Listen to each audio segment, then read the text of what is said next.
real governance happening. There are a lot of issues kicking around. At the centre of some of them is another coalition partner, and that is New Zealand First and Winston Peters, and a couple of issues we want to cover off with the current Deputy Prime Minister, Winston Peters. So he joins us by video link, which we seem to have up and working again after some problems last week.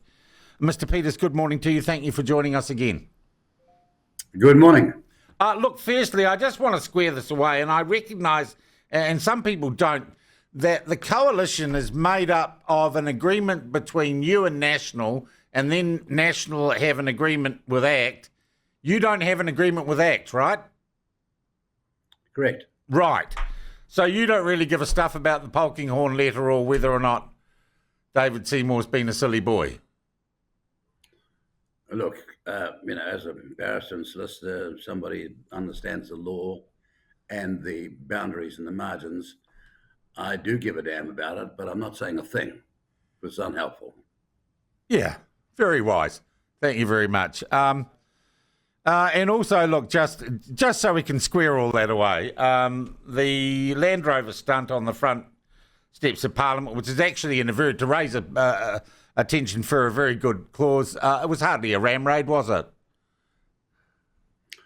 Look, the thing speaks for itself. There's an old Latin phrase in the law, res ipsa loquitur. The thing speaks for itself. The question was, until last night, we did not know that the information was that he had been told by the Speaker, no.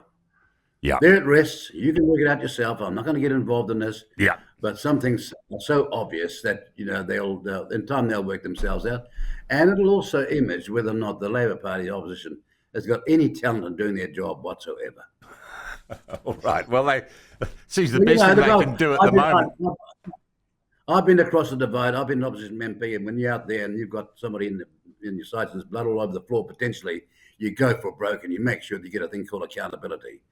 And the trouble with these guys over there, they've been so useless and so sheltered that they don't know what the game's about. It's not a game, it's a serious game. It's called power and it's called accountability. Yeah, mind you, it seems to be, from the reaction we've got to some comments I made yesterday, best thing Labor could do is shut up, because Luxon seems to be doing it all to himself. Now, you didn't think I was going to give you a response to that comment. Well, you laughed. That's what I'm saying. Okay. And look, let's get on to the two issues. Let's get on to the two issues I wanted to talk to you about. A couple of members' bills that you have introduced, I think that are going to be popular with some people. The woke banks legislation. Can you, for those who are not familiar with this issue, tell us, and it's a members' bill if I'm right, what this legislation sets out to do? Well, in recent times, the banks have set up what they call the Environmental, Social and Governance, or ECG framework. Now, here we go. You've got these globalists unelected who are deciding what is ethical to bank in and what's not ethical to bank in. Despite the decisions they make, of course, when they say, we are not going to support this enterprise, the workers of that enterprise are still banking with them and still getting mortgages from them. So you've got a very duplicitous standard.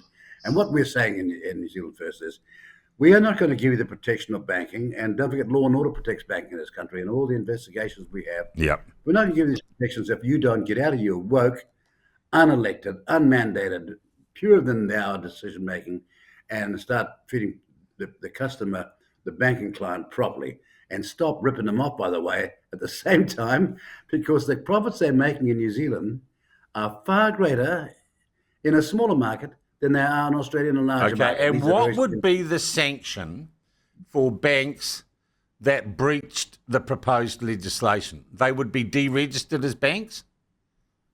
Well, that's the absolute test, yes. In the end, there's got to be real rules.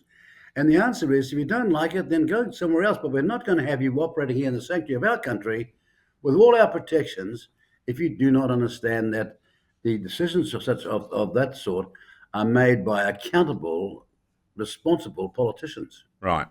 Why couldn't you sell that as a piece of legislation introduced by the coalition? Did National say they didn't like the idea, and did ACT say they didn't like the idea?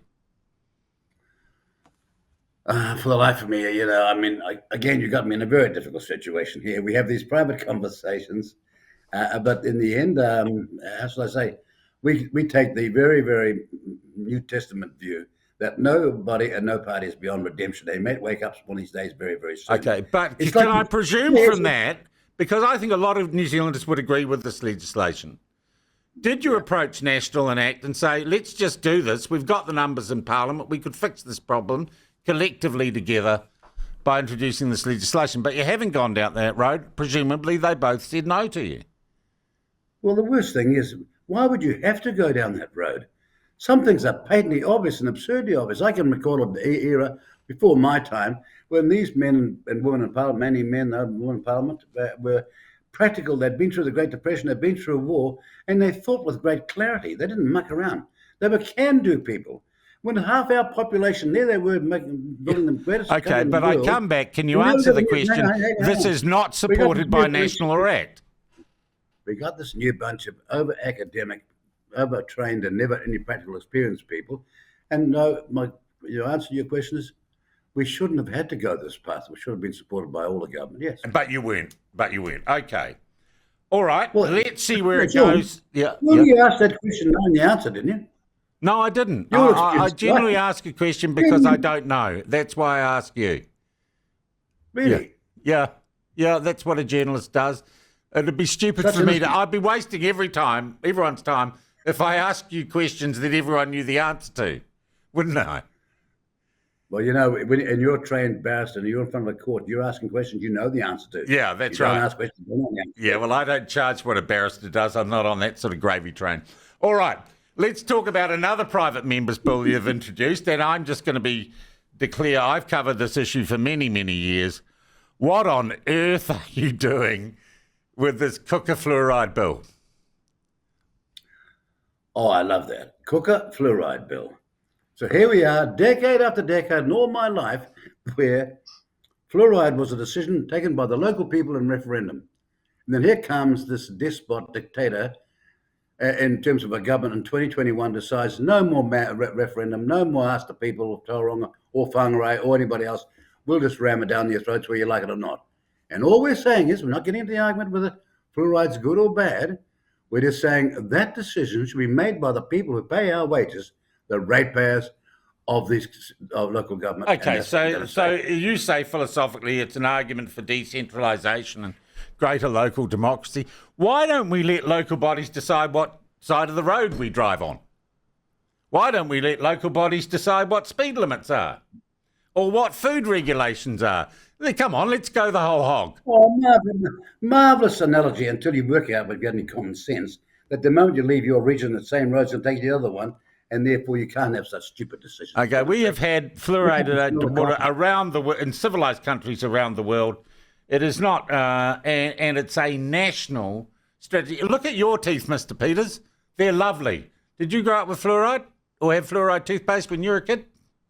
No, I don't. You know what we didn't have? We didn't have any money. We didn't have any sweets. We didn't have all the stuff that's bad for your diet. That's why I got all my teeth. Poverty sometimes is good for you. Did you have a fluoridated water? No, I've never ever had fluoridated water, no. Okay. Look, I think the problem with this is because you could draw a Venn diagram, Mr. Peters, and people who think that 9/11 was an inside job, that governments around the world are putting chemicals into the air through commercial airliners, and people who do like fluoridation, it's just one big circle. Was this political? Oh, look, you can be dismissive. You can be dismissive, but when you've got some evidence, and I'm not backing that or saying I support that, I say I support the people's right to have a referendum. Look, I was in Tauranga years ago, and I was a MP down there for 25 years, and we had a local referendum. Every doctor and every dentist backed pro the fluoride in the water. Yeah. All of them did. Now, Yeah. that's being the case, but we still had a referendum, didn't we? Now, what we got is people sitting parked up here in Wellington, paid by the taxpayer, unqualified in the extreme, saying, you'll do it or else. You'll get a $200,000 fine on the day one and $10,000 a day every day after that you don't do it. And here comes poor Whangarei, needs $5 million to be put it in place, and they're not even prepared to listen. Now, all I'm saying is, why can't you trust the people? It's what we call democracy. All right. Okay.